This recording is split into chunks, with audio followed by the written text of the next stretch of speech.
கன்னிராசி அன்பர்களுக்கு இந்த காலகட்டம் எப்படின்னா, எப்படியாவது இந்த வருஷம் ஒரு புது வீடு வாங்கியே ஆகணும் அப்படின்ற ஒரு லட்சியத்தோடு தான் இந்த வருடத்தையே நீங்கள் தொடங்க போறீங்க. அதனால இந்த காலகட்டம் என்னன்னாக்கா, கண்டிப்பாக நீங்கள் ஒரு வீடு வாங்குவீங்க.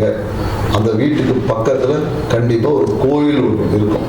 நீங்க வாங்கக்கூடிய இடத்துக்கு பக்கத்துல ஒரு கோயில் ஒன்று கண்டிப்பா இருக்கும். ஸோ ஏன்னா உங்களுடைய ராசி அதிபதி வந்து 4ஆம் இடத்துல இருந்து அவர் குருவோட பார்வையோடு இருக்கிறதுனால உங்களுக்கு குரு பார்த்தா கோடி நன்மைகளோட இந்த ஆண்டை நீங்க தொடங்க. அதனால என்னன்னாக்கா, இந்த காலகட்டம் கண்டிப்பாக வீடு வந்து அமையும். நிறைய பேர் என்னன்னாக்கா, இந்த காலம் நண்பர்களோட சேர்ந்து தொழில் செய்யக்கூடிய ஒரு அமைப்பு உருவாகும். இல்லைன்னா ஒய்ஃப் பேர்ல இல்லை கணவன் பேர்ல நிறைய ஏதாவது தொழிலை தொடங்கக்கூடிய ஒரு வாய்ப்பு இருக்கும். ஊருக்கு நடுவில் நிறைய பேர் கடை வைப்பாங்க.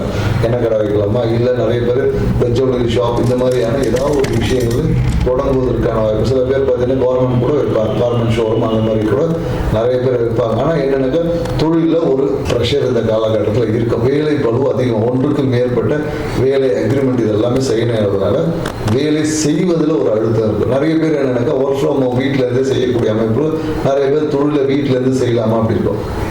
இன்னும் நிறைய பேருக்கு என்ன, தொழில் பார்ட்னர்ஸ் வந்து கிடைப்பாங்க. நீங்கள் வேணால் காசு கொடுங்க, நான் வந்து சேர்ந்து பண்ணலாம், நான் வேலையை பக்கம் நீங்கள் பணத்தை போடுங்க அப்படின்ற மாதிரி கூட ஒரு அமைப்பு இந்த காலகட்டத்தில் உங்களுக்கு வரப்போகிறது. இந்த காலகட்டம் உங்களுக்கு ஒரு அற்புதம் நிகழ்ந்த காலகட்டம். ஆனால் என்னன்னாக்கா, உடல் ரீதியான சில தொற்றுகள் வரும் அப்படின்னு நம்ம சொல்லுவோம். உடல் ரீதியான ஏதாவது உஷ்ணம் சார்ந்த விஷயத்தில் ஒரு சில தொற்றுகள், குறிப்பாக என்னன்னாக்கா பித்தப்பையில் ஏற்படக்கூடிய உபாதையினால தான் இந்த தொற்று என்பது உங்களுக்கு வரும். ஸோ இரவு தூக்கத்தை நல்லா வச்சுக்கோங்க. இந்த ஆண்டு சிறப்பான ஒரு ஆண்டாகும். நன்றி, வணக்கம்.